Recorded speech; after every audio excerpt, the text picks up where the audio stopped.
الشبكة اهي. شوف العود اهو. فك ده شداد. سامعة؟ شداد. شوف ودي مناشف بتاعت الشبكة عشان متفكش.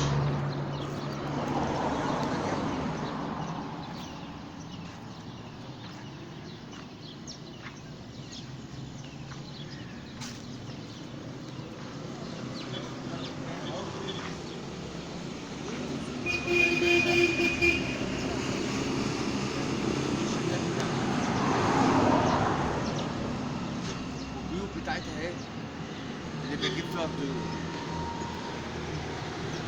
دي عاملة حوالي 15 متر في 2 متر 2 متر ونص ارتفاع.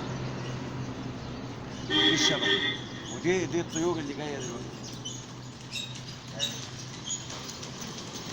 طبعا دي بتجيب غالبا بتجيب معظم انواع الطيور، بس كل طير وليه طريقة في الصيد. فاهمني؟ اهو الجيوب بتاعتها اهي. ماشي. دي دبل فيس، دي بتجيب من ناحيتين، من قدام ومن ورا. ما بتظهرش اصلا للطير، من سرعته في الطيران ما بيشوفهاش وبيخبط ويخش فيها.